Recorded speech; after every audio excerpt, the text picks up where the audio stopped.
May is Borderline Personality Disorder Awareness Month. According to the Canadian Mental Health Association, approximately 1 to 2% of the population struggles with this disorder. Yet, many are still unaware of what it is, despite likely knowing someone who struggles with this issue. So today, I'm going to discuss the signs and symptoms of the disorder, as well as a brief overview of the primary treatment method. For starters, if we're looking to apply an overly simplified definition of borderline personality disorder, it involves experiencing significant emotional fluctuations that aren't managed well, which leads to impulsive behavior and difficulties with personal relationships. As I go through 8 of the common signs and symptoms of borderline personality disorder, please avoid the temptation to self-diagnose or diagnose someone else. The purpose of the video is to provide education and awareness. So if you suspect that you may be struggling with this issue, or you have a teenager who you feel may be struggling with it, I encourage you to meet with a healthcare practitioner, such as a physician, nurse practitioner, or psychologist. And if you're wondering if a friend or someone else you know might be struggling with this issue, tread cautiously. Starting a conversation with, "So I saw this video and I think you have a disorder," might not go over too well. There's an organic opportunity to offer information in a non-combative way, and it would likely create a better opportunity to have a productive discussion. So without further ado, let's get to the signs and symptoms. For the first sign of borderline personality disorder, most often occurs in people with a history of instability in personal relationships. This is likely seen in all personal relationships and typically results from the person's struggles with managing unstable and impulsive emotions. For instance, one moment a person could be idolized, and a few moments later, that same person could be intensely hated. Second sign is that an intense fear of abandonment or being alone occurs. And this fear, it doesn't necessarily have to be realistic. It can also be imagined or perceived. For the third sign, there's a tendency to take risks with little regard for consequences. And this can occur without being in a manic state or just being impulsive in the moment. Common risk-taking involves activities that hurt the self, such as driving recklessly, substance abuse, and risky sexual behavior. Fourth, people struggling with borderline personality disorder often engage in self-harm, such as cutting and burning. There's also increased suicidal ideation, which means thinking more about suicide. However, the goal of self-harm typically isn't to commit suicide. Instead, people with borderline personality disorder cite many different reasons for self-harm. Some of these include a way to express feelings of anger towards themselves, trying to feel normal, a desire to feel release from the emotional pain they're experiencing, wanting to feel something instead of just feeling numb, a distraction from overwhelming thoughts and emotions, and so on.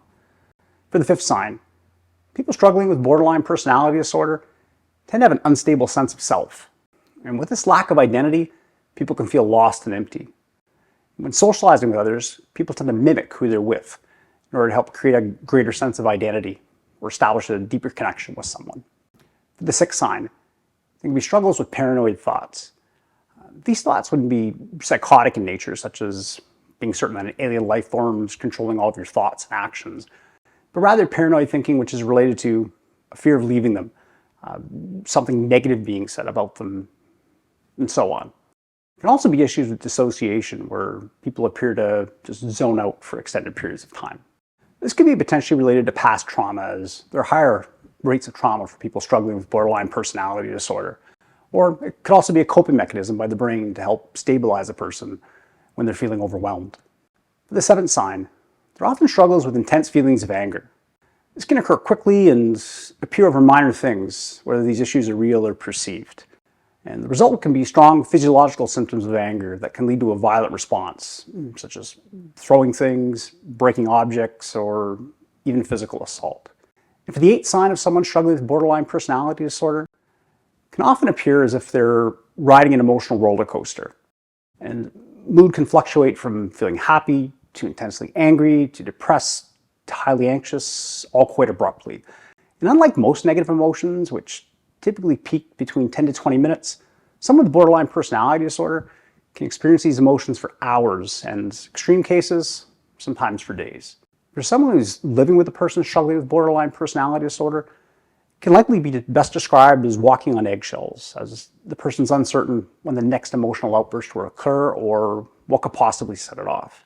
In fact, the best-known book about borderline personality disorder is titled "Stop Walking on Eggshells" by Paul Mason and Randy Krieger, if you're interested in learning more about the topic. And now that you know more about the signs and symptoms, let's segue briefly into treatment. The most effective treatment for borderline personality disorder is known as dialectical behavior therapy, also called DBT. And dialectical means bringing two opposites in therapy together, which are acceptance and change. This treatment can be particularly helpful for people who struggle with managing emotions. And it's part of the third wave of psychological therapies that have been developed more recently. It was founded by Dr. Marshall Linehan as a treatment approach to help people struggling with borderline personality disorder, as there had been very little success at the time in treating this issue with other treatment modalities. And as you likely gathered from the symptom list, this can be a difficult issue to treat. And the people who struggle with borderline personality disorder typically do best with an emergent approach to treatment. Or said another way, consistent immersion in utilizing the skills through individual and group sessions typically works best. And to help provide a quick overview of DBT, here's a brief description of the 4 steps. The first step involves using mindfulness. And the purpose of mindfulness is to help individuals accept and tolerate difficult emotions, especially when involved in an upsetting situation. This approach involves paying attention to your thoughts and accepting them without judgment, while also remaining in the present moment and fully experiencing your thoughts and emotions. Key skills in mindfulness involve what skills, which means observing and describing thoughts without judgment, and remaining present while participating in an activity, and how skills, which involve focusing on one task, doing what works, and describing facts non-judgmentally.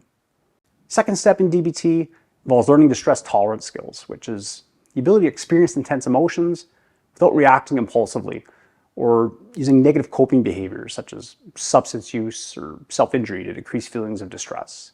And these skills involve accepting oneself in the situation in a non-judgmental way without becoming overwhelmed and avoiding the situation. Because while in the proper mental state, people can make wise, logical decisions. Many skills can be learned to improve distress tolerance. The word accepts and improves are acronyms that represent the first letter of a new skill. And these skills are focused largely on accepting difficult situations, using self-soothing behavior, finding meaning in the situation, and being able to better tolerate distress. Third step in DBT involves learning emotion regulation skills. This step focuses on helping people manage and regulate strong emotions, such as anger, depression, frustration, or anxiety. Skills learned in emotional regulation include identifying behavior and emotions, identifying barriers to changing emotions, trying to remain logical as opposed to becoming emotional, increasing positive emotional events, increasing mindful behavior, using opposite actions when tempted to behave negatively, and using distress-tolerant techniques as needed. And the fourth and final step in DBT is developing interpersonal effectiveness skills. In this stage, they're focused on building strategies to help people ask for what they need, also developing the ability to say no, and dealing effectively with interpersonal conflict. Many skills can be utilized in this area. The acronym Dear Man represents skills that help someone get what they want in a situation, while the acronym GIVE represents tasks an individual can engage in to help maintain healthy relationships. And the acronym FAST, which focuses on developing skills to maintain self-respect. Well, the final step in improving interpersonal effectiveness involves focusing on developing problem-solving skills. So I hope this video was helpful in identifying the signs and symptoms of borderline personality disorder, as well as providing a little bit of feedback about treatment.